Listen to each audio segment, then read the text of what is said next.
అవినీతి చేపల్ని తిమింగళాల్ని చూశాం. కానీ ఇది అవినీతి అనకుండా 5 కాదు 10 కాదు 100 కోట్లు దాటిన అవినీతి సంపాదన.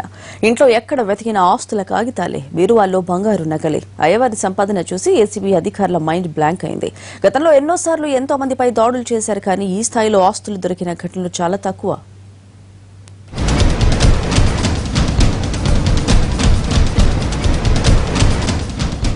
ఈయన పేరు ఏ మోహన్ రావు.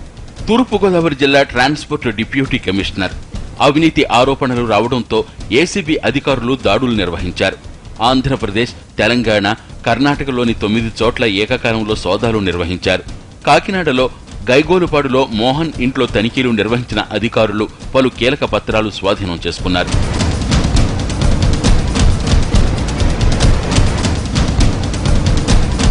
అయ్యగారి అవినీతి సంపాదన చూసి ఏసీబీ అధికారులు నోరెళ్లబెట్టారు. అవకాశం లేదు, కానీ అవినీతి సామ్రాట్ అని బిరుదు ఇచ్చేయొచ్చు.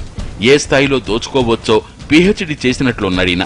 ఆయన ఇంట్లో బీరువాల్లో 100ల కొద్దీ ఆస్తి పత్రాలు బయటపడ్డాయి. ఇక బంగారం, వెండి నగలైతే లెక్కే లేదు. ప్రాథమిక అంచనాల ప్రకారం 100 కోట్లకు పైగానే ఆస్తులున్నట్లు గుర్తించారు. 150 కోట్లు దాటుతుందని మరో అంచనా.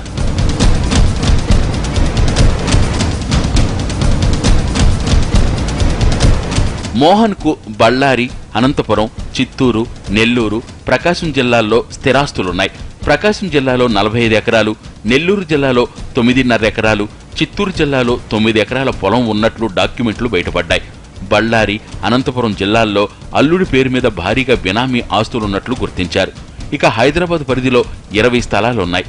ఖరీదైన జూబ్లీహిల్స్ లో 4 అంతస్తుల భవనం, పంజాగుట్టలో ఓ అపార్ట్మెంట్, కోంపల్లిలో 8 ఫ్లాట్స్, మాదాపూర్లో 4 ఫ్లాట్లు బయటపడ్డాయి. రాజమండ్రిలో 2.5 కోట్ల ఆస్తులున్నాయి.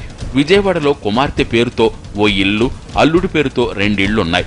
మోహన్ రావు కుమార్తె పేరుపై 5 బినామీ కంపెనీలు నడుస్తున్నాయి. ఆమె పేరుపై 9 ఎకరాల పొలం ఉంది.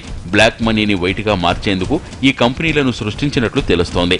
ఇవి కాక వెండి, గ్రానైట్ వ్యాపారం కూడా ఉన్నట్లు గుర్తించారు.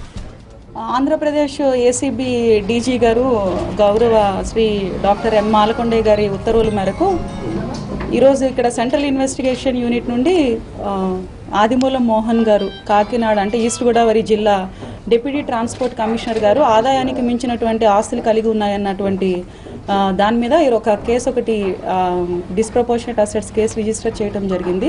దానికి సంబంధించి 3 రాష్ట్రాల్లో ఆంధ్ర, తెలంగాణ, కర్ణాటక 3 స్టేట్స్లో 9 ప్లేసెస్లో సెర్చెస్ కండక్ట్ చేస్తున్నాము. సిఐయు టీము, ఏసీబీ టీమ్స్తోని. ఇందులో ఇప్పటికీ కొంతవరకు ఆస్తులు గుర్తించడం జరిగింది. ఇంకా సెర్చెస్ అయిపోయేటప్పటికి ఇంకా ఫుల్ డీటెయిల్స్ తెలుస్తుంది. ఏదో ఓ పూట తనిఖీలతో పనైపోతుందని అధికారులు భావించారు.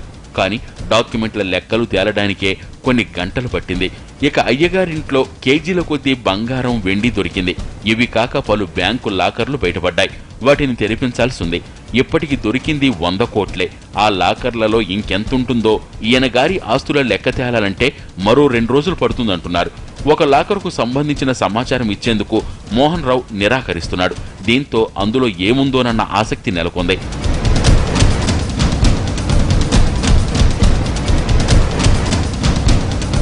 గతంలో ఏసీబీ అధికారులు ఎందరో అధికారులను పట్టుకున్నారు.